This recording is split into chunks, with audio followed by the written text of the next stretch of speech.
Hello. Hello. হ্যাঁ, তুমি যে ছবিটা আমায় পাঠিয়েছিলে, ছবিটা চলে এসেছে। হ্যাঁ হ্যাঁ হ্যাঁ, খুব সুন্দর হয়েছে, খুব ভালো হয়েছে। ঠিক আছে ঠিক আছে, একদম একদম। আচ্ছা, তোমাদের কাছে আমার একটা প্রশ্ন, বলতে পারবে এই যে ফোনে আমরা এখানে বসে বসে কথা বলছি, সুদূর প্রান্তে যদি কোনো মানুষ থাকে, আমাদের কথা কি করে শুনতে পায়, কিসের মাধ্যমে শুনতে পায়?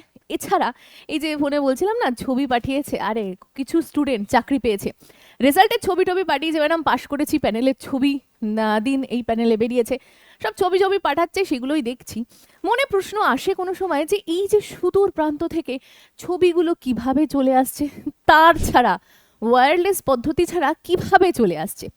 এবার এই যে বিষয়গুলো, এগুলো না চাকরির পরীক্ষায় খুব প্রশ্ন দেয়। তুমি যদি দেখো, ব্যাক টু ব্যাক সব প্রশ্নগুলো না এই টপিক থেকেই এসেছে। চলো এই টপিকটা আজকে আমরা খুব সুন্দরভাবে বুঝবো, জানবো, এবং আমি তোমাকে প্রমিস করছি কয়েক সেকেন্ডের মধ্যে বুঝে নেওয়ার পর এই প্রশ্নের উত্তরগুলো তুমিই করতে পারবে। তো চলো শুরু করা যাক। আচ্ছা, এই যে আমি বিষয়টা তোমাকে বললাম, এই যে ফোনের মাধ্যমে আমরা কথা বলছি, এক জায়গা থেকে ছবি আরেক জায়গায় চলে আসছে হোয়াটসঅ্যাপের মাধ্যমে, এগুলো সব না আমাদের বায়ুমণ্ডল থাকার কারণে হচ্ছে। একেবারে ঠিক শুনেছো, বায়ুমণ্ডল বা অ্যাটমসফিয়ারের কারণে হচ্ছে। এবার তুমি তোমার বাড়ির একটু বাইরে যাও, বাইরে বেরো, দেখবে তোমার যে বায়ুমণ্ডল, বায়ু যে চারিদিকে তোমাকে ঘিরে রেখেছে, তার একটা আবরণ রয়েছে বস। এবার এই আবরণের মধ্যে কি কি আছে দেখো ভাই, প্রচুর গ্যাস রয়েছে। আমরা জানি নাইট্রোজেন রয়েছে, অক্সিজেন রয়েছে, কার্বন ডাই অক্সাইড রয়েছে, আর্গন রয়েছে, সালফার ডাই অক্সাইড রয়েছে, আরও অনেক গ্যাস রয়েছে, তার সাথে রয়েছে জলীয় বাষ্প। এগুলো সব আমাদের চারিপাশে বায়ুর মধ্যে ঘোরাফেরা করছে। তাই এই যে পুরো বায়ুর মধ্যে যে এদের মণ্ডলী, একে আমরা কি বলি, বায়ুমণ্ডল। এবার এই বায়ুমণ্ডলের না কতগুলো ভাগ আছে বা কতগুলো স্তর আছে, এক একটা স্তরের এক এক ধরনের কাজ। চলো আমরা দেখে নিই কি কি কাজ। তুমি দেখো, এই হচ্ছে পৃথিবী, দেখতে পাচ্ছ। এবার পৃথিবীর কোথায় আমরা বসবাস করি? পৃথিবীর ছাদে আমরা বসবাস করছি। তুমি আমি সবাই এখানে, হয়তো এটা তোমার ঘর, হয়তো এটা আমার ঘর, এই ঘরে আমরা সবাই বসবাস করছি এবং ক্রমাগত আমরা আস্তে আস্তে আস্তে আস্তে ঘুরছি। দেখো, এবার এই যে উপরে, আমরা জানি আমরা পৃথিবীর উপরে বসবাস করছি। তুমি খুব গরম লাগছে, বাবারে আর পারছি না, কি করো? ছাদে ওঠো হাওয়া খাওয়ার জন্য, গরমকালে যাও। তাহলে কি এখানে নিশ্চয়ই হাওয়া রয়েছে ভাই? হ্যাঁ, হাওয়া রয়েছে। এবার এই হাওয়া বা বায়ুর বিভিন্ন স্তর রয়েছে। এই স্তরগুলো বৈজ্ঞানিকরা 5টা ভাগে স্তরগুলোকে ভাগ করেছে। কটা ভাগে? 5টি ভাগে ভাগ করেছে। নাম কি কি ম্যাডাম? নাম হচ্ছে ট্রোপোস্ফিয়ার ভাই। এই ট্রোপোস্ফিয়ারের মধ্যে তুমি আমি বসবাস করি। তাহলে আমরা কোথায় বসবাস করছি? ট্রোপোস্ফিয়ারে। এটা হচ্ছে প্রথম স্তর।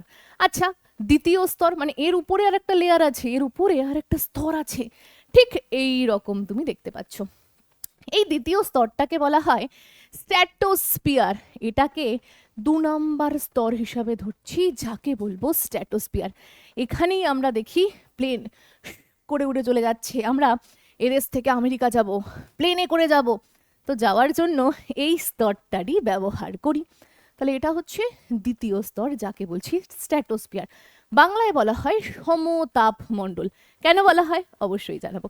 আচ্ছা, 3 নম্বর স্তর, এর উপরে আর একটা স্তর আছে। হ্যাঁ আছে। এই 3 নম্বর স্তরটা হচ্ছে মেসোস্ফিয়ার। কি বলা হয়? মেসোস্ফিয়ার, যাকে বলা হয় মধ্যমণ্ডল। এই মধ্যমণ্ডল কি করছে ম্যাডাম?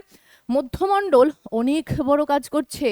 এই যে আমরা দেখি বুধ, শুক্র, পৃথিবী, মঙ্গল, বৃহস্পতি, এই মঙ্গলের চারিপাশে, মঙ্গল এবং বৃহস্পতির মধ্যে না অনেকগুলো ছোট ছোট ছোট ছোট আমরা দেখব ক্ষুদ্র গ্রহ রয়েছে। তারা কি করে? পৃথিবীর মাধ্যাকর্ষণ শক্তির কারণে সবাই ধেয়ে ধেয়ে আসে।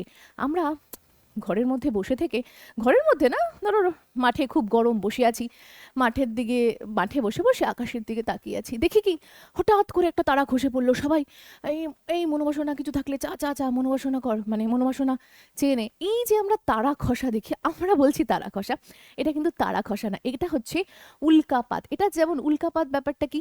এই যে বললাম বৃহস্পতি গ্রহ এবং মঙ্গল গ্রহ, এর মাঝে প্রচুর পরিমাণে কি রয়েছে? ক্ষুদ্র গ্রহের পেটি রয়েছে। তারা পৃথিবীর মাধ্যাকর্ষণ শক্তির কারণে রে সব আমাদের দিকে ধেয়ে ধেয়ে আসে। এবার এই যে স্তরটা, এই স্তরটা প্রচুর ঠান্ডা স্তর। এই স্তরে ঢুকে সবাই কি হয়? ফিনিশ হয়ে যায়, টাটা বাই বাই হয়ে যায়। এই স্তর আছে বলে ভাই বড় বড় যে ক্ষুদ্র গ্রহের পেটি বা উল্কা এসে আমাদের গায়ে পড়ছে না, আমরা ভালোভাবে আছি। তাহলে 3 নাম্বার স্তর হচ্ছে মেসোস্ফিয়ার, যাকে বলা হচ্ছে মধ্যমণ্ডল। এর পরে আরেকটা স্তর রয়েছে যাকে আমরা বলি থার্মোস্ফিয়ার, বা অনেক সময় এই স্তরকে আয়নোস্ফিয়ারও বলে থাকি। তাহলে এর উপরে 4 নাম্বার স্তর রয়েছে যাকে বলা হচ্ছে থার্মোস্ফিয়ার। এখানে কি হচ্ছে ম্যাডাম? এখানে অনেক কিছু ঘটনা ঘটছে। এখানে হচ্ছে কি সূর্যের আলো এই জায়গায় এসে ভাই কি করছে জানো? সব কিছুকে আয়নিত করে দিচ্ছে। সূর্য থেকে কি আসছে? হিলিয়াম আসছে, হাইড্রোজেন আসছে, সব কি করছে? এছাড়া এক্স রশ্মি আসছে, গামা রশ্মি আসছে, সবাই প্রথমত তো এখানে এসে পৌঁছাচ্ছে। আর এই জায়গা সূর্যের কারণে এত গরম, যার ফলে একটার থেকে অনেক দূরে চলে যাচ্ছে। যেই ওখানে গিয়ে পৌঁছাচ্ছে না কেন, যেই গ্যাসই যাক না কেন ওখানে, সবাই আয়নিত হয়ে যাচ্ছে। প্রোটন, নিউট্রন সব ভাগে ভাগে ভেঙে যাচ্ছে, যার ফলে এখানে আমরা প্রচুর পরিমাণে আয়ন দেখতে পাই, বা আয়নিত সবাই হয়ে যায়। তাই একে আমরা থার্মোস্ফিয়ার বা আয়নোস্ফিয়ার বলি। থার্মোস্ফিয়ারের মধ্যেই একটা স্তর যাকে আয়নোস্ফিয়ার কিন্তু আমরা বলে থাকি। এবার এই আয়নোস্ফিয়ার আছে বলেই আমরা এই hello hello hi bye bye এই যে ছবি পাঠাচ্ছ একজন অপরজনের সাথে, এই স্তরের মাধ্যমেই সম্ভব হয়। আচ্ছা, এটা হলো 4 নাম্বার স্তর। এর উপরেও আর একটা স্তর আছে, 5 নাম্বার স্তর, যাকে বলা হয় এক্সোস্ফিয়ার বা বহির্মণ্ডল, বাইরের মণ্ডল। এ মণ্ডল কি করে দিদি? দেখো, এই মণ্ডল মূলত এই যে নাসা, এই যে ইসরো এত গবেষণা করছে, কোথায় পাঠায় তাদের উপগ্রহ, কোথায় পাঠায় তাদের স্যাটেলাইট, সব এই জায়গায় পাঠায়। স্যাটেলাইটগুলো কি করে? এখান থেকে পুরো পৃথিবীটাকে ঘুরে ঘুরে দেখে, ঘুরে ঘুরে দেখে। আচ্ছা, কোথাও ভূমিকম্প হতে পারে, আচ্ছা কোথাও প্রচুর পরিমাণে বৃষ্টি হতে পারে, প্রচুর পরিমাণে এই আমফান, এই ওই ফান, এই সেই ফান, প্রবল পরিমাণে ঝড়, যা কিছু আসতে পারে। ঠিক আছে, অন্য কোনো দেশ আমাদের দেশের উপর শত্রুতা করছে কিনা, কেউ মিসাইল ছাড়ছে কিনা, সব কিছু আমরা স্যাটেলাইট পাঠাই এখানে, এবং এখানের থ্রু আমরা পুরো পৃথিবীকে প্রদক্ষিণ করতে পারি। ঠিক আছে, তাহলে এই যে 5টা স্তর বায়ুমণ্ডলের, প্রত্যেকটা স্তরের এক একটা কাজ রয়েছে, এবং প্রত্যেকটা স্তর আমাদেরকে নানানভাবে সহযোগিতা করছে। চলো এক এক করে আমরা ডিটেলসে যাই এবং বিষয়ে বা বিশদে জানি। প্রথমে চলে আসবো আমরা কি এই যে থার্মোস্ফিয়ার। আচ্ছা, তার আগে একটা কথা, মনে নিশ্চয়ই প্রশ্ন আসছে সবার, ম্যাডাম এই গ্যাসগুলো এলো কোথা থেকে? আপনি তো বললেন আমরা সবাই পৃথিবীর উপরে বসবাস করছি, আমরা ট্রোপোস্ফিয়ারের মধ্যে আছি, খুব ভালো কথা। কিন্তু ম্যাডাম আমাদের এই গ্যাসগুলো সব এলো কোথা থেকে? দেখো, বিভিন্ন বৈজ্ঞানিকরা তাদের বিভিন্ন তথ্য দিয়েছে। সেখানে বলা হয় এই যে পৃথিবীটা পোলাতো নয়, একখান আগুনের গোলা ছিল। বলে ম্যাডাম কি বলছেন? হ্যাঁ, বহু বছর আগেকার কথা, পৃথিবীটা একটা আগুনের গোলা ছিল। এবার আগুনের গোলাটা সেটা আস্তে আস্তে আস্তে আস্তে কি হয়েছে? ঠান্ডা হয়েছে। ঠান্ডা হয়ে এর যে উপরের পরতটা সেটা কি হয়ে গেছে? শক্ত হয়ে গেছে। শক্ত হয়ে যার নাম হয়েছে ক্রাস্ট। যার নাম কি হয়েছে? ক্রাস্ট। যার নাম হয়েছে ক্রাস্ট। খুব ভালো কথা। এবার এই ক্রাস্টের উপরেই তো আমরা বসবাস করছি। এবার এই যে পৃথিবীর ভিতরের জিনিস, বাইরের জিনিস তো ঠান্ডা হয়ে শক্ত হয়ে গেছে, তাহলে ভিতরের জিনিসগুলোর কি হয়েছে? ভিতরের জিনিস ভাই এখনো ঠান্ডা হয়নি। তুমি পৃথিবীর ভিতরে হাত দিয়ে দেখো, ম্যাগমা, লাভা সব দেখবে একদম পুরো জ্বলছে। আমি ছবি দিয়ে দেবো, দেখে নিও তোমরা। ঠিক আছে, এবার এই ভিতরের গরমের মানে ব্যাপারটা মাঝে মাঝে না পৃথিবীকে ফুঁড়ে, এই যে পৃথিবীর পরতকে ফুঁড়ে বেরিয়ে আসে, যাকে আমরা কি বলি? আগ্নেয়গিরি। ছবি দেখতে পাচ্ছ, এই আগ্নেয়গিরি থেকে প্রচুর পরিমাণে ধক ধক করে ম্যাগমা, লাভা, মানে ভিতরে যা আছে সব বেরিয়ে আসে। এবং ম্যাগমা, লাভা শুধু বেরোচ্ছে না, nitrogen, carbon die oxide, sulphur die oxide, ভাই প্রচুর গ্যাস বেরিয়ে আসছে, যার ফলে পৃথিবীতে আমরা এই সমস্ত গ্যাসগুলোকে পেয়েছি। এবার ম্যাডাম তাহলে এখান থেকে কি অক্সিজেন পেয়েছি? না, অক্সিজেন এভাবে পাইনি।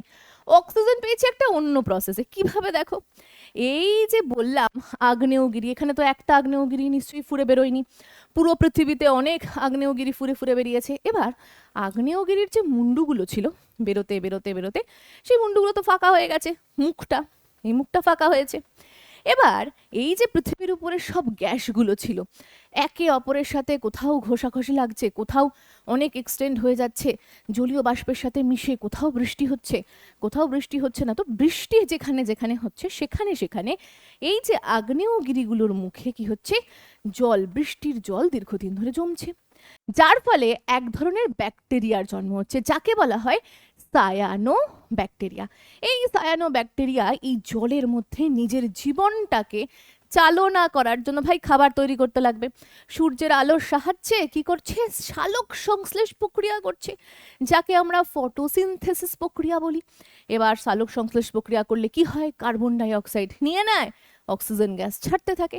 এইভাবে ওই ব্যাকটেরিয়া সব কার্বন ডাই অক্সাইড নিতে থাকে আর পৃথিবী পৃষ্ঠে অক্সিজেন ছাড়তে থাকে, যার ফলে তুমি আমি নিঃশ্বাস নিতে পাচ্ছি। ঠিক আছে, তার ফলে এইভাবে অক্সিজেন কিন্তু আমাদের পুরো পৃথিবীতে এলো। ঠিক আছে, আশা করছি প্রত্যেকের কাছে কনসেপ্ট ক্লিয়ার, প্রত্যেকে বুঝতে পারলে যে কিভাবে এইগুলো পৃথিবীতে এলো বা এই গ্যাসগুলো আমাদের পৃথিবী পৃষ্ঠে এলো। চলো আমরা একের পর এক গ্যাসগুলোকে বুঝবো, একের পর এক গ্যাসগুলোকে জানবো। তার আগে একটা খুব গুরুত্বপূর্ণ ইনফরমেশন, শুরু হয়ে গেছে নতুন ব্যাচ।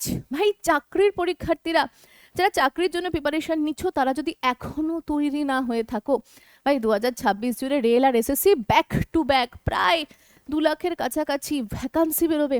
একটা চাকরি বস নিতে হবে 2026-এ, তার জন্য ভাই প্রিপারেশন নিতে হবে। কোথা থেকে নেব দিদি প্রিপারেশন? আরে দাঁড়াও তোমায় বলি, ইওর স্টাডি অ্যাপে প্রচুর ছাত্রছাত্রীরা পড়াশোনা করছে বাড়িতে বসে। এই পড়তে গিয়ে সময় নষ্ট তারা করছে না, ওই সময়ে অনেক কিছু পড়ে ফেলছে। এবার তুমিও যদি চাও সময় নষ্ট না করতে, তুমিও যদি চাও খুব ভালো করে প্রিপারেশন নিতে, অন্য ছাত্রছাত্রীরা যেভাবে চাকরি পেয়েছে সেভাবে চাকরি পেতে, তাহলে বলবো যে ব্যাচ শুরু হয়ে গেছে 6.0। তুমি সেখানে যুক্ত হতে পারো, যুক্ত হতে পারো। এবং আমরা কীরকম পড়াই জানতে গেলে ভাই ইউটিউবে প্রচুর ভিডিও যাচ্ছে, এবং এই ভিডিওটা দেখেও বুঝতে পারছো কী ধরনের লেভেলের পড়ানো হয়। তো এই পড়ানোগুলোই তুমি পাবে। এছাড়া প্রচুর কোর্স লঞ্চ হয়েছে, তুমি দেখে নিও। তোমার ইচ্ছা মতো কোর্সে তুমি ভর্তি হতে পারো। কোর্সের সুবিধাগুলো দিয়ে দিলাম, এই সুযোগ হাতছাড়া করো না।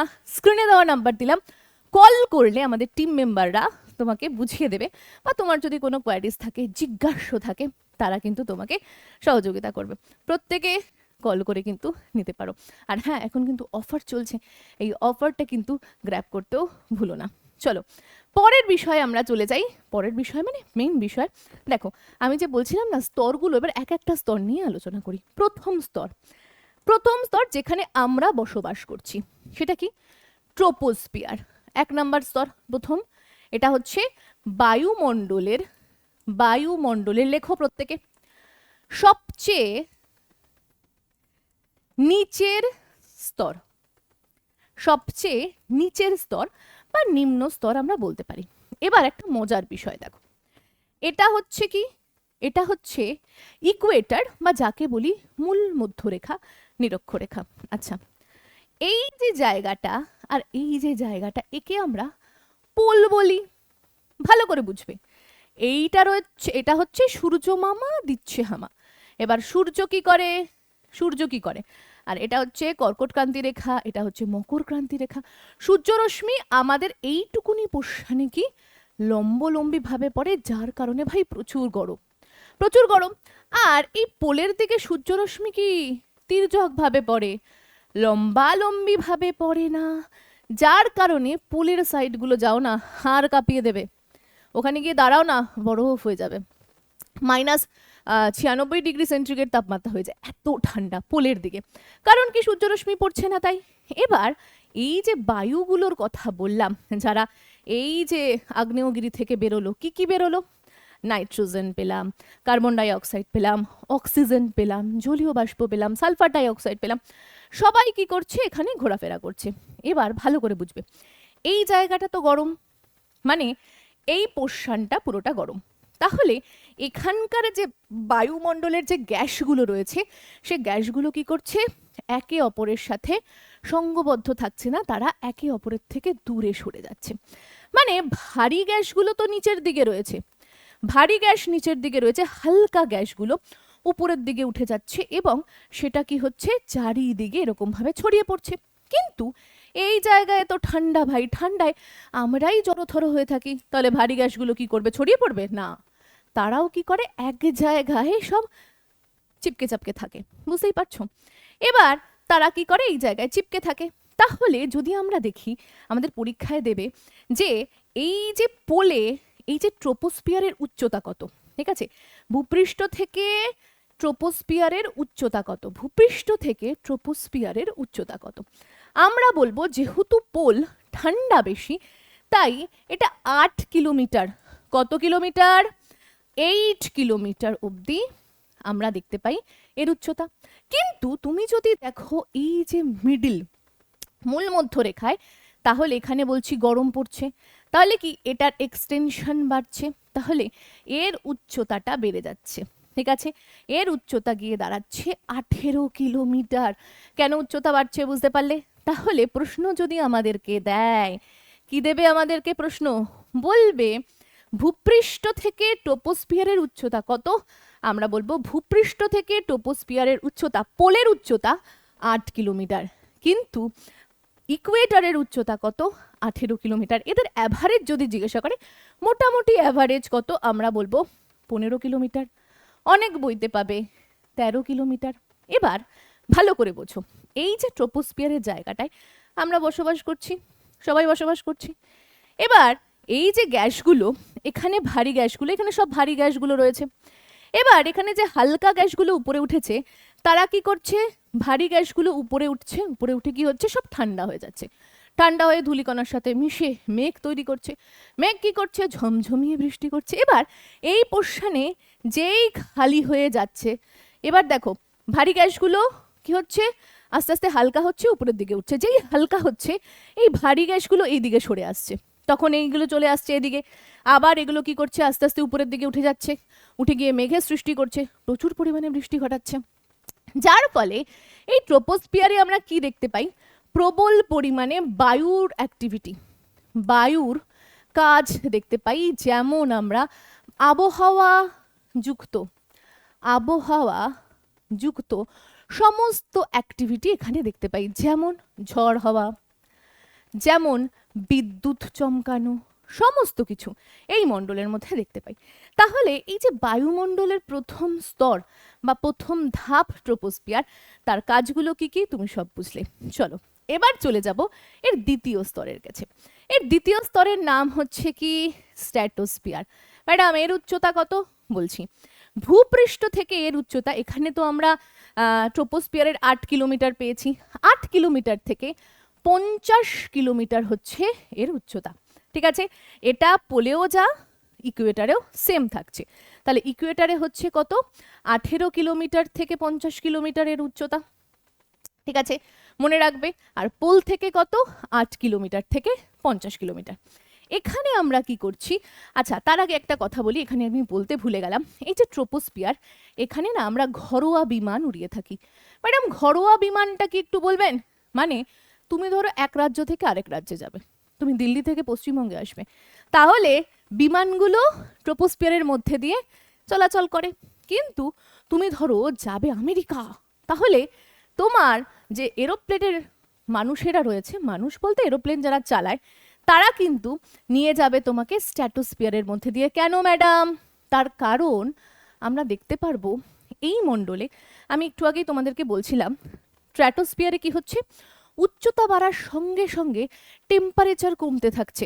মানে আমরা ট্রোপোস্ফিয়ারে দেখলাম উচ্চতা যত বাড়ছে টেম্পারেচার তত কমছে, যার ফলে 165 মিটার তুমি যাওয়ার পর 1 ডিগ্রি সেন্টিগ্রেড তাপমাত্রা কমে যাচ্ছে। এবার আমরা দেখব এই যে মণ্ডলটা রয়েছে স্ট্র্যাটোস্ফিয়ার, এখানে আমরা দেখতে পারবো কোনো রকম, ভালো করে বুঝবে, এখানে আমরা দেখতে পারবো এই যে একটা এরকম মাঝের লেয়ার আছে, এই লেয়ার অবধি সব কিছু অ্যাক্টিভিটি সমান থাকছে, সব সমান মাপে থাকছে, তাকে আমরা সমতাপ মণ্ডল বলছি। সব অ্যাক্টিভিটি সমান থাকছে, এর উপরে উঠে যাওয়ার পর প্রচুর গরম দেখতে পাচ্ছি। তার কারণ জানো কি, এখানে রয়েছে ওজোন মণ্ডল, এখানে রয়েছে ওজোন মণ্ডল। এবার ওজোন মণ্ডল বা ওজোন স্তর তৈরি হচ্ছে কিভাবে, ভালো করে বুঝবে। অক্সিজেন O2 রয়েছে, এই অক্সিজেনের সাথে সূর্যরশ্মি, সূর্যরশ্মি মিশে যাচ্ছে, সূর্যরশ্মি মিশছে, সূর্যরশ্মি মিশে বিভিন্ন কারণে, ঠিক আছে, এটাকে কি করছে, ভেঙে দিচ্ছে, ভেঙে নবজাত মানে নতুন অক্সিজেনে রূপান্তর করছে। এই নতুন অক্সিজেনের মানে সাথে আবার পুরনো অক্সিজেন মিশছে, মিশে কি করছে, O3 সৃষ্টি করছে। O3 কে আমরা বলি ওজোন গ্যাস। আমি এখানে স্ক্রিনে দিয়ে দেব, দেখে নিতে পারো, ঠিক আছে। তো এই যে ওজোন গ্যাসটা তৈরি হচ্ছে, এই ওজোন গ্যাসের লেয়ারটা এই জায়গাটা জুড়ে থাকে, যার ফলে প্রচুর পরিমাণে ওজোন গ্যাসের উপরে গরম দেখতে পাই। সূর্যরশ্মি এসে এই জায়গাটাকে খুব ভালোভাবে হিট করে। এবার সূর্য থেকে আল্ট্রাভায়োলেট রশ্মি আসছে, ইউভি রেস আসছে, এসে আমাদেরকে ক্ষতি করবে বলে আসছে, কিন্তু এই ওজোন স্তর থাকার ফলে ওজোন স্তর কি করছে, সব কিছুকে শুষে নিচ্ছে, নিজের মধ্যে শুষে নিচ্ছে। যেটা প্রয়োজন সেটা নিচে পাঠাচ্ছে, আর যেটার প্রয়োজন নেই সেটা আবার উপরে পাঠিয়ে দিচ্ছে, আর যেটা শোষার সেটা শোষণ করে নিচ্ছে। বোঝাতে পারলাম? তাহলে এখানে ওজোন গ্যাস থাকার কারণে সূর্যের যে ক্ষতিকারক রশ্মিগুলো আমাদের কাছে পৌঁছাতে পারছে না। তাহলে আমরা এই যে স্তর স্ট্র্যাটোস্ফিয়ারের মেন কাজ বুঝলাম, এখান থেকে বিমান ওড়ে, ঠিক আছে, কারণ এই জায়গাটা না প্রচুর গরম থাকে, প্রচুর গরম, যার ফলে গরম থাকার কারণে এখানে মেঘ তৈরি হতে পারছে না, বৃষ্টি হচ্ছে না, যার ফলে পুরো ক্লিয়ার, রাস্তা পুরো ক্লিয়ার। যারা চালাচ্ছে, জেট বিমান চালাচ্ছে, তারা খুব সুন্দরভাবে দেখতে পাচ্ছে, তাই তারা এই জায়গাটাকে নিয়ে নিচ্ছে। এবং এর সাথে সাথে এখানে ওজোন স্তর দেখতে পাচ্ছি, ওজোন স্তর থাকার কারণে ইউভি রেস আমাদের এখানে ঢুকতে পারছে না। চলো এরপরে চলে যাই তৃতীয় স্তর। তৃতীয় স্তরের নাম কি? দেখো, তৃতীয় স্তরের নাম হচ্ছে মেসোস্ফিয়ার। ভালো করে দেখবে, এই যে তৃতীয় স্তর হচ্ছে মেসোস্ফিয়ার। দিদি, এই যে মেসোস্ফিয়ারের কথা বলছো, এর উচ্চতা কত?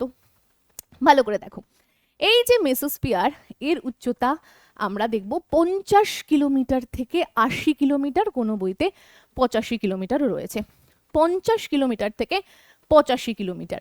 এই যে স্তরটা, এই স্তরটা প্রচণ্ড ঠান্ডা, এই স্তরটা প্রচণ্ড ঠান্ডা, -100 ডিগ্রি সেন্টিগ্রেড তাপমাত্রায় চলে যায়, এতটা ঠান্ডা, যার ফলে এখানে না বেশি গ্যাস দেখতে পাওয়া যায় না, যার ফলে সূর্য থেকে আসা, সূর্য থেকে তো আসছে না, এটা কোথা থেকে আসছে চলো একটু আমরা ডিটেলসে বুঝি কোথা থেকে আসছে। ভালো করে বুঝবে এই মেসোস্ফিয়ার স্তরটা। দেখো, এই হচ্ছে আমাদের সূর্য, সূর্যকে প্রদক্ষিণ করছে কে? প্রদক্ষিণ করছে বুধ, শুক্র, পৃথিবী, মঙ্গল, ব্লা ব্লা ব্লা। এটা ধরো আমি ধরলাম মঙ্গল, আর এটা ধরলাম বৃহস্পতি।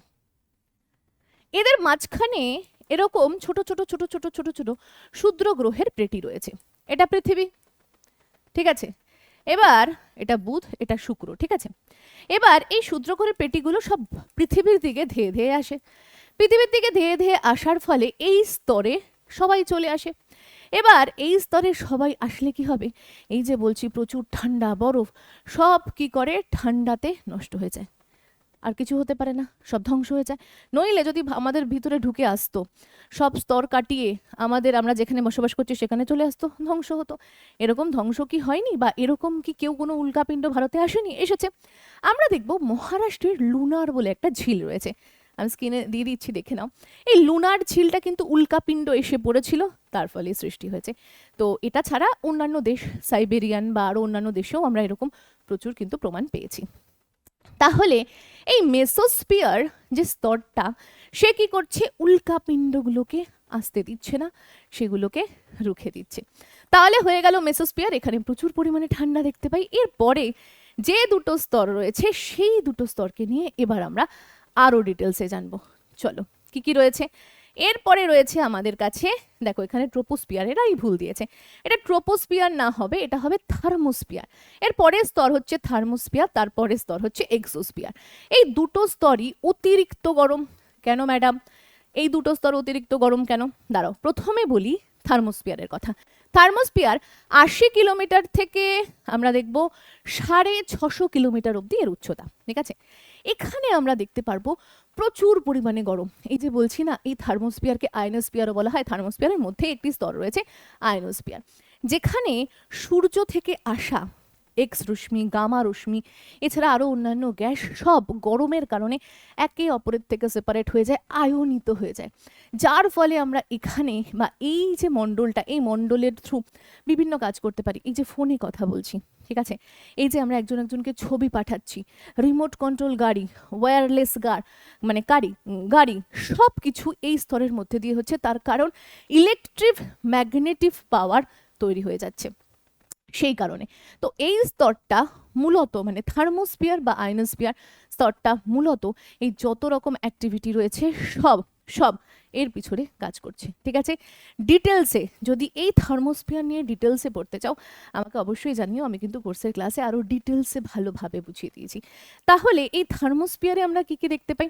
থার্মোস্ফিয়ারে প্রথমত যদি বলতে হয়, থার্মোস্ফিয়ারের মাধ্যমে আমরা যোগাযোগ করতে পারি, ফোনে কথা বলতে পারি, ঠিক আছে। থার্মোস্ফিয়ারের এই ইয়ের জন্য কি করতে পারি? ফোনে কথা বলতে পারি। এখানে রেডিও তরঙ্গ রয়েছে, ভেরি ভেরি ইম্পর্টেন্ট প্রশ্ন দেয়। রেডিও তরঙ্গ রয়েছে, যার ফলে তুমি এক জায়গায় ধরো ওখানে কোনো গান চলছে এখানে শুনতে পাচ্ছ, ওখানে কথা বললে এখানে শুনতে পাচ্ছ, ফটো পাঠিয়ে দিতে পারছো। সমস্ত অ্যাক্টিভিটি কোন স্তরে হচ্ছে না এই থার্মোস্ফিয়ারে হচ্ছে, যাকে আমরা আয়নোস্ফিয়ার বলে থাকি। এর উপরে যে স্তরটা রয়েছে মোটামুটি 650 কিলোমিটার থেকে, যাকে বলা হয় কোনো মানে সীমা নেই যার, যাকে আমরা স্পেসও বলে থাকি, এক্সোস্ফিয়ার বহির্মণ্ডল যাকে বলে থাকি, এখানে সমস্ত স্যাটেলাইট পাঠানো হয়। আর এই বিষয়ে বা এই স্তরটা নিয়ে এখনও গবেষণা চলছে। বৈজ্ঞানিক বলো, ইসরো বলো, বিভিন্ন নাসা বলো, এখনও পরীক্ষা নিরীক্ষা করছে। এখানে শুধুমাত্র কাদেরকে পাঠানো হয়? স্যাটেলাইটকে পাঠানো হয় যারা পুরো পৃথিবীকে প্রদক্ষিণ করে এবং নানানভাবে আমাদেরকে সহযোগিতা করে। তো এই ছিল বায়ুমণ্ডলের পুরো A to Z ডিটেলস, যেটাকে আমি তোমাদেরকে আঁকার থ্রু, দেখানোর থ্রু বুঝিয়ে দিয়েছি। আশা করছি সবাই বুঝতে পারছো। আমি কয়েকটা প্রশ্ন দিচ্ছি, ঠিক আছে। এই প্রশ্নগুলো নিজেরা করবে, করে কমেন্ট সেকশনে আমাকে জানাবে। এই প্রশ্নটার উত্তর তোমরা করবে। স্ট্র্যাটোস্ফিয়ার সম্পর্কে নিচের কোন তথ্যটি সঠিক নয়, করে কমেন্ট সেকশনে জানাবে। পরের প্রশ্ন, CHSL এ এসেছিল মহাকাশ থেকে প্রবেশ করার সময় উল্কাপিণ্ডগুলো বায়ুমণ্ডলের কোন স্তরে পুড়ে ছাই হয়ে যায়? কিছুক্ষণ আগেই উত্তর দিলাম, মেসোস্ফিয়ার ইজ রাইট অ্যান্সার। পরের প্রশ্ন, বায়ুমণ্ডলের অক্সিজেন পরিমাণ কত? ভাই সবাই জানে 21%। পরের প্রশ্ন, বায়ুমণ্ডলের কোন স্তরটি রেডিও তরঙ্গ প্রতিফলন করে? একটু আগেই বললাম। কোথায়? আয়নোস্ফিয়ার বা থার্মোস্ফিয়ার, তুমি যেখানে পাবো সেটাই হয়ে যাবে সঠিক উত্তর। এছাড়া আরও প্রচুর প্রশ্ন আছে, আমি এই বায়ুমণ্ডল নিয়ে প্রচুর প্রশ্ন করিয়ে দিয়েছি, আমি লিংক দিয়ে দেবো, পারলে সেখান থেকে দেখে নিও। আজকের ভিডিও এতই, দেখা হচ্ছে পরের ভিডিওতে।